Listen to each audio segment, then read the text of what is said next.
suppose that two American friends are traveling together in Italy. They go to see Michelangelo's David, and when they finally come face to face with the statue, they both freeze dead in their tracks. The first guy, we'll call him Adam, is transfixed by the beauty of the perfect human form. The second guy, we'll call him Bill, is transfixed by embarrassment at staring at the thing there in the center. So here's my question for you.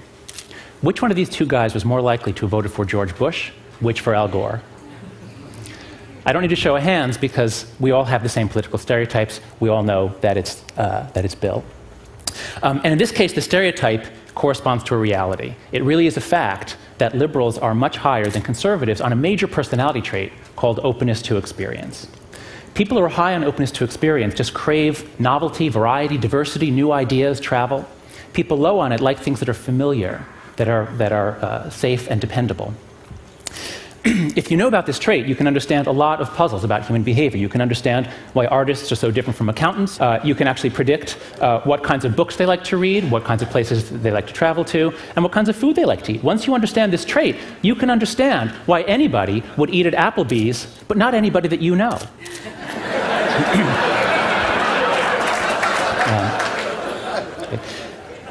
This trait also tells us a lot about politics. The main researcher of this trait, Robert McCrae, says that open individuals have an affinity for liberal, progressive, left-wing political views. They like a society which is open and changing. Whereas closed individuals prefer conservative, traditional, right-wing views. This trait also tells us a lot about the kinds of groups people join. So here's a description of a group I found on the web. What kinds of people would join a global community welcoming people from every discipline and culture who seek a deeper understanding of the world and who hope to turn that understanding into a better future for us all? This is from some guy named Ted. Well, let's see now. If openness predicts who becomes liberal and openness predicts who becomes a Tedster, then might we predict that most Tedsters are liberal? Let's find out. I'm going to ask you to raise your hand whether you are liberal, left of center on social issues we're talking about primarily, or conservative, and I'll give a third option because I know there are a number of libertarians in the audience. So right now, please raise your hand, down in the simulcast rooms too. Let's let everybody see who's here. Please raise your hand if you would say that you are liberal or left of center. Please raise your hand high right now. Okay. Please raise your hand if you'd say you're libertarian. Okay, about 2 dozen. And please raise your hand if you'd say you are right of center or conservative. 1, 2, 3, 4, 5, about 8 or 10. Okay. This is a bit of a problem. Because if our goal is to understand the world, to seek a deeper understanding of the world, our general lack of moral diversity here is going to make it harder. Because when people all share values, when people all share morals, they become a team. And once you engage the psychology of teams, it shuts down open-minded thinking. When the liberal team loses, as it did in 2004 and as it almost did in 2000, we comfort ourselves. We try to explain why half of America voted for the other team.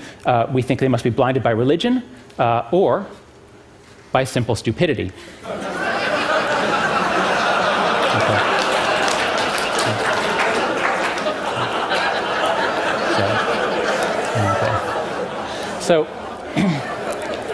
So if you think that half of America votes Republican because they are blinded in this way, then my message to you is that you're trapped in a moral matrix, in a particular moral matrix. And by the matrix, I mean literally the matrix like the movie The Matrix. But I'm here today to give you a choice.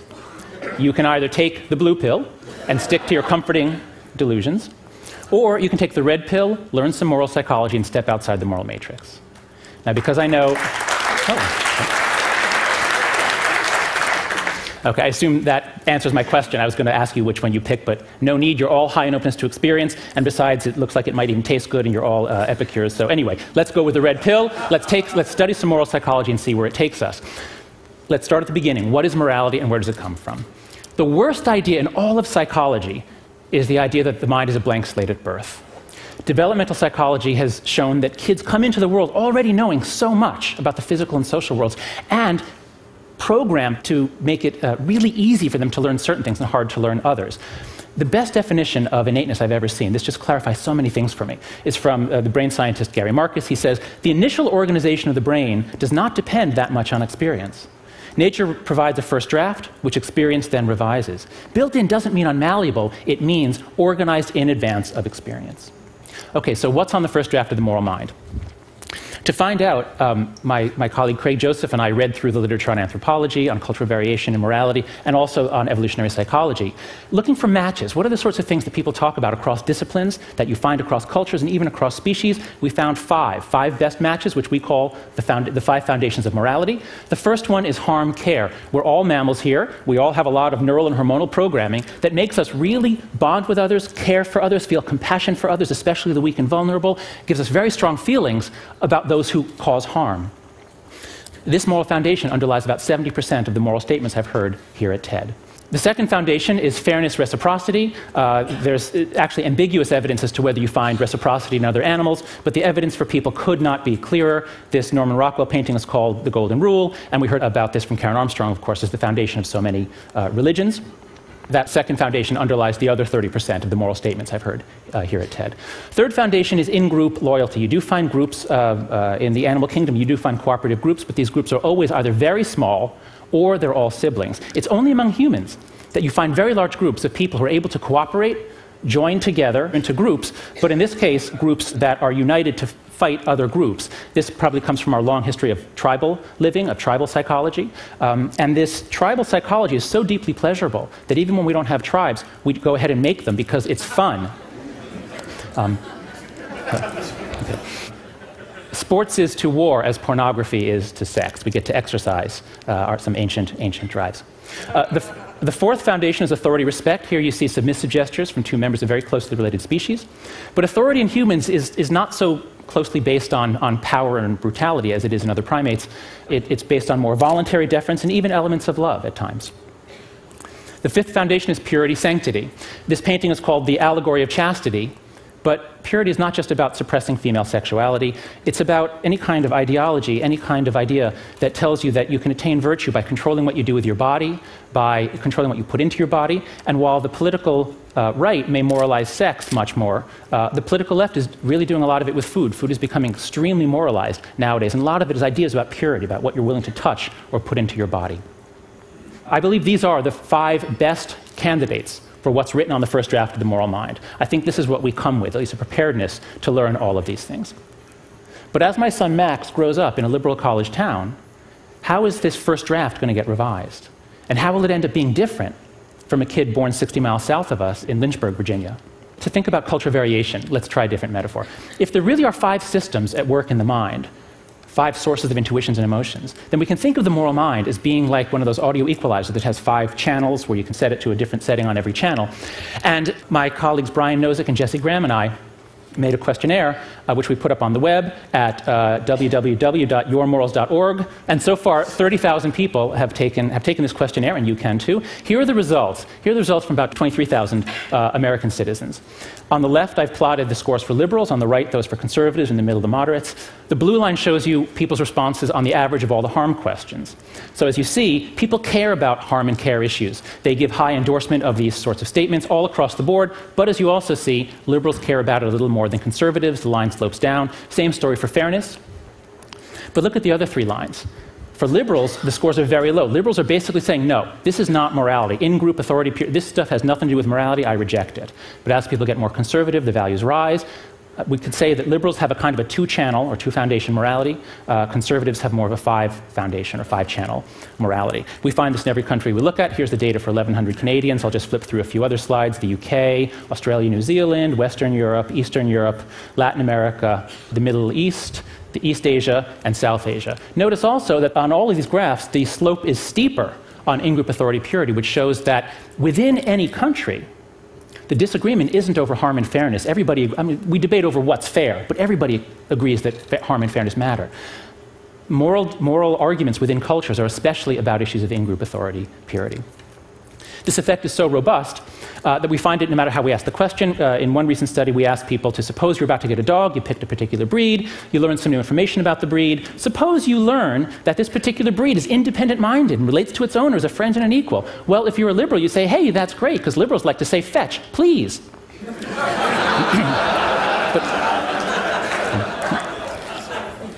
But if you're conservative, that's not so attractive. If you're conservative and you learn that a dog is extremely loyal to its home and family and doesn't warm up quickly to strangers, for conservative, well, loyalty is good. Dogs ought to be loyal. But to a liberal, it sounds like this dog is running for the Republican nomination. So you might say, okay, there are these differences between liberals and conservatives, but what makes those three other foundations moral? Aren't those just the foundations of xenophobia and authoritarianism and Puritanism? What makes them moral? The answer, I think, is contained in this incredible triptych from Hieronymus Bosch, The Garden of Earthly Delights. In the first panel, we see the moment of creation.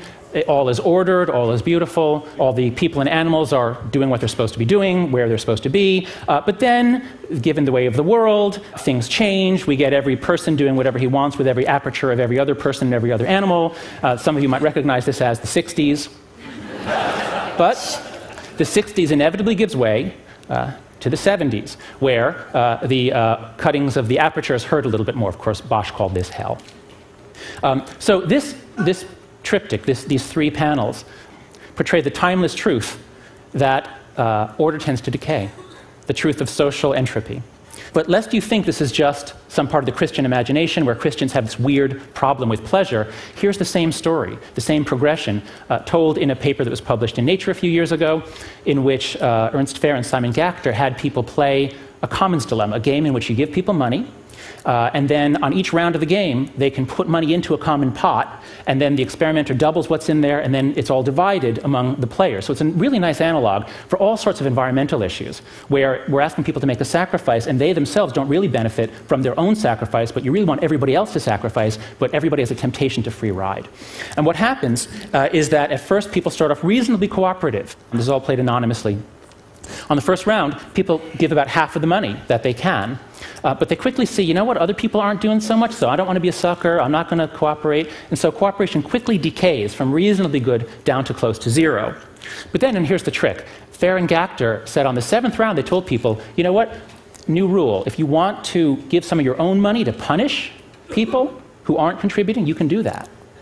And as soon as people heard about the punishment issue going on, cooperation shoots up. It shoots up and it keeps going up. There's a lot of research showing that to solve cooperative problems, it really helps. It's not enough to just appeal to people's good motives. It really helps to have some sort of punishment, even if it's just shame or embarrassment or gossip. You need some sort of punishment to bring people, when they're in large groups, to cooperate. There's even some recent research suggesting that religion, priming God, making people think about God, often in some situations leads to more cooperative, more pro-social behavior.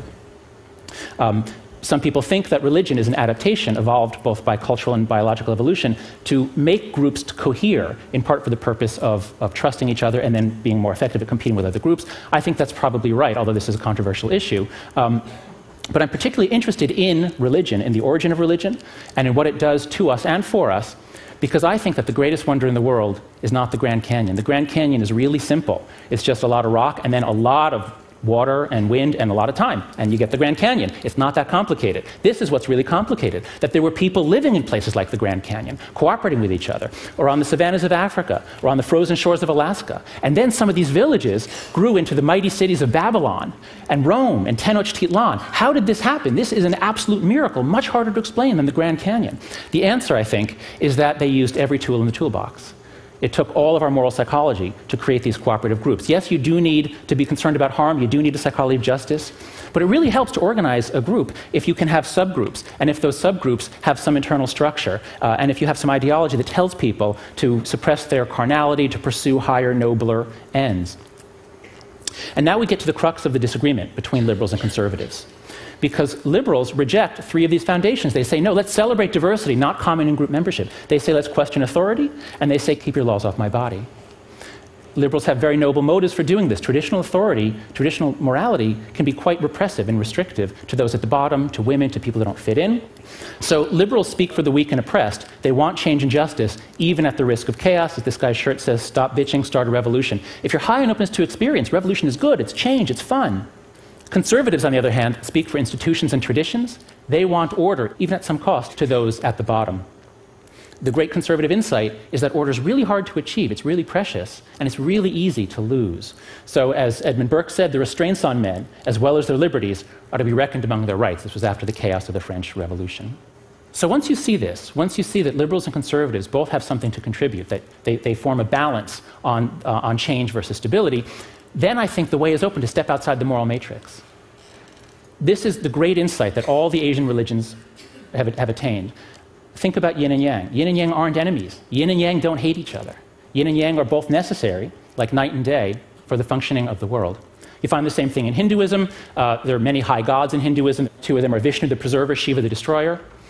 This image actually is both of those gods sharing the same body. You have the markings of Vishnu on the left, so we could think of Vishnu as the conservative god. You have the markings of Shiva on the right. Shiva is the liberal god, and they work together. You find the same thing in Buddhism. These two stanzas contain, I think, the deepest insights that have ever been attained into moral psychology. From the Zen master Sen-san. If you want the truth to stand clear before you, never be for or against. The struggle between for and against is the mind's worst disease. Now, unfortunately, it's a disease that has been caught by many of the world's leaders. But before you feel superior to George Bush, before you throw a stone, ask yourself, do you accept this? Do you accept stepping out of the battle of good and evil? Can you be not for or against anything? So what's the point? What should you do?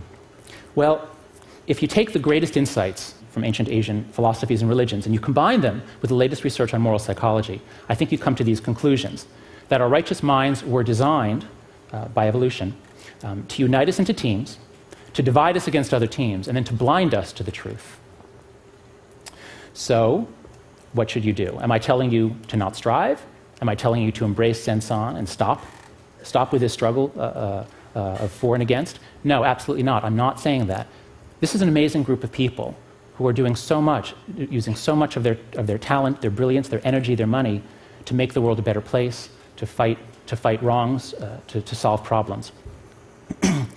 But as we learned from Samantha Power in her story about Sergio Vieira de Mello, you can't just go charging in saying you're wrong and I'm right.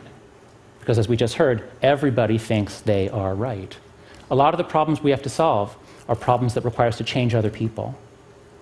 And if you want to change other people, a much better way to do it is to first understand who we are, understand our moral psychology, understand that we all think we're right, and then step out, even if it's just for a moment, step out, check in with Sen-san. Step out of the moral matrix, just try to see it as a struggle playing out in which everybody does think they're right, and everybody at least has some reasons. Even if you disagree with them, everybody has some reasons for what they're doing. Step out, and if you do that, that's the essential move to cultivate moral humility, to get yourself out of this self-righteousness, which is the normal human condition. Think about the Dalai Lama. Think about the enormous moral authority of the Dalai Lama, and it comes from his moral humility. So I think the point of my talk, and I think the point of TED, is that this is a group that is passionately engaged in the pursuit of changing the world for the better. People here are passionately engaged in trying to make the world a better place. But there is also a passionate commitment to the truth. And so I think that the answer is to use that passionate commitment to the truth to try to turn it into a better future for us all. Thank you.